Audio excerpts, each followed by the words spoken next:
and thanks everybody for the presentations.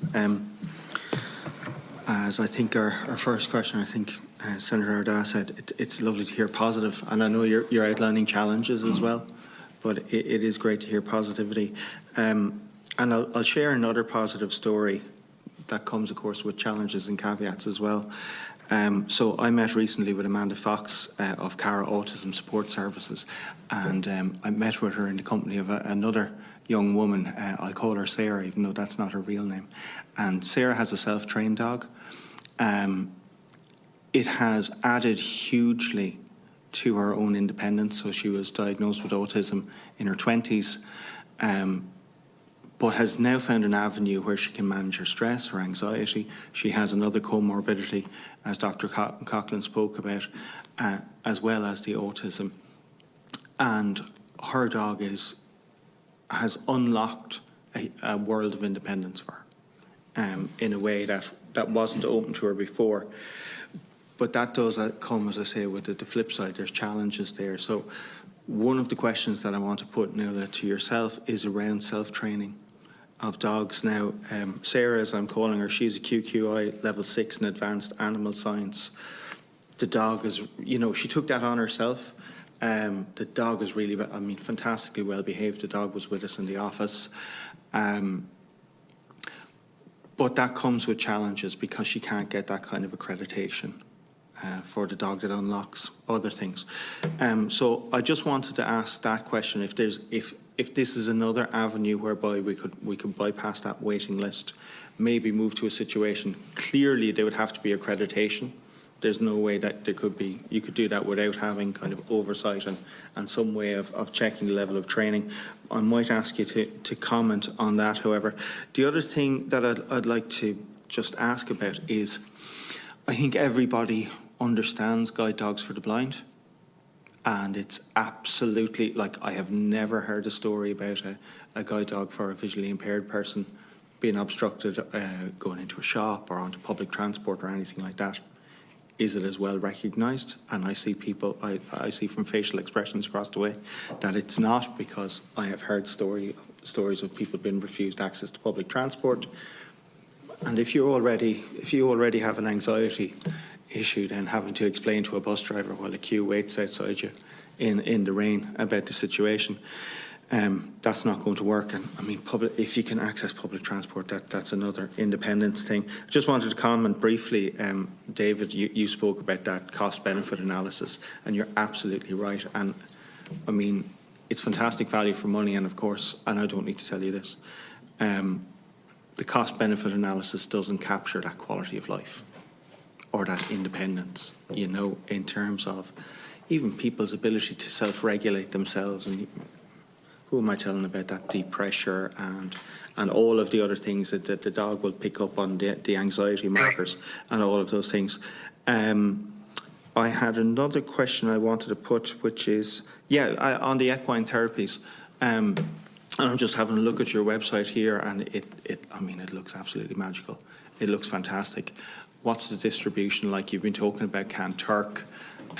Are there other centres that have a similar offering in other parts of the country? I suppose, being parochial, I'm interested in hearing, is there something in the southeast? Is there something in Waterford? Is there the opportunity to develop something like that? So that'll do me for questions for the moment, Chair. Thanks very much. And I suppose we'll start again as the questions came. We'll be doing Linda before. Sorry. Just do that as well. So, along the self-trained dogs, we would get lots of phone calls about that. People ringing up asking if we can train their dogs. They've just bought a puppy. We obviously don't have the staffing resources to be able to do anything like that at the moment, so we would send them through Assistance Dogs International to see if there's anybody. It is something that we could look at further down the line. Again, you'd have to be very specific about it, and the dogs would have to be assessed, and then you've also got your insurance as well, like our dogs come under our public liability insurance when they're out in public places, so at least they've got cover. I'm not sure how then a self-trained dog would come under that, so they do need to come under some sort of umbrella. But legislation and laws and stuff like that as well, there isn't a lot. in Ireland anyway, so it's kind of good to have the Assistance Dogs International umbrella to be able to adhere to as well. With the recognition then, yeah, we would get lots of incidents like people phoning us. We had one recently where they got refused with the child attached into a public building when they were on a family day out, which was very, very, very distressing. We obviously follow up on things like that, and obviously the apologies come, but it's a little bit late when, you know, a family day has been spoiled. But Deborah might give you one or two of her stories that things that have happened. So we've been refused many times into many places, and it does cause an awful lot of stress to the person with autism. I think the family, you kind of have a really strong backbone after having a child with autism, because the amount of times I've been abused because of my son's behaviour, because I think for some reason people think he's my puppet and not my child. So it doesn't stress me as much, but I'm going to double answer a question for you about the dogs being independently trained as well, is that the support that I have from, like when I have my dog since 2017, so I've never actually left Autism Dogs. I have support from them. They're always there for me in the background. We have a Facebook page. Gandhi went down to his foster parent and stayed there for a couple of weeks when we were going. He doesn't like the sun. He's very fussy dog, and so we left him down there, so that was great. So it's like a family. When we got refused the first time, we were refused into a shop, I phoned Nuala, and Nuala straight away phoned the manager and sorted it out for me. Now, Because it's not as immediately evident, right?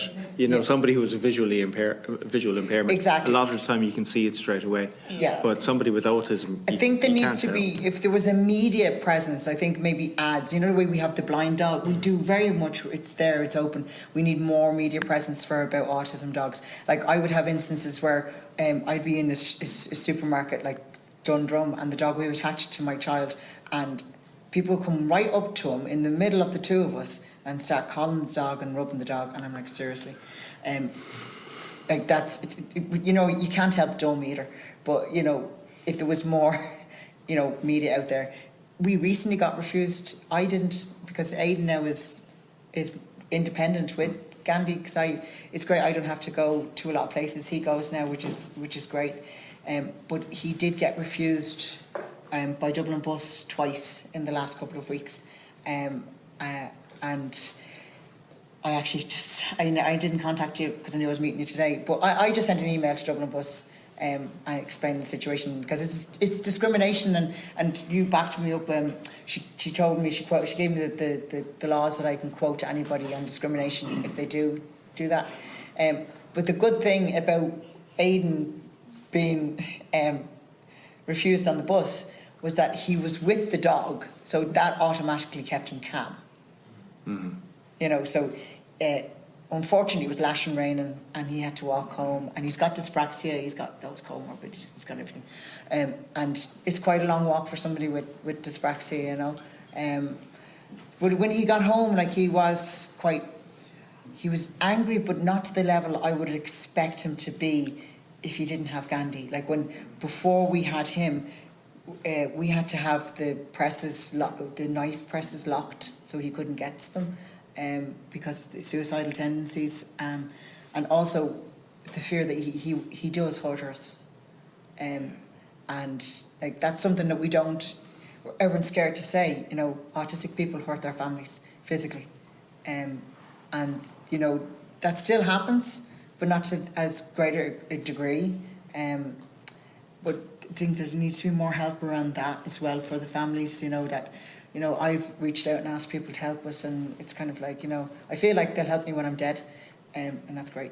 But yeah, I think I would love to see more ads, you know, explaining what this dog does, and when this dog's got a jacket on, could you respect it like you would respect a dog for the blind? And even walking down the street, I feel that, you know, people are constantly, you know, oh, look at the dog, and saying to their children, go over and pet the dog, and I'm going to touch the dog, and I'm going to, seriously, like causing me anxiety. Please don't touch the dog, constantly. Please don't touch the dog. you know. It's got written on the jacket, which is great. But I think that, you know, if we advertised it more and not be afraid of... Yeah. I have to admit, I wasn't aware of it until I met with Cara and Sarah, as I'm calling her. Yeah. And it opened my eyes to it completely.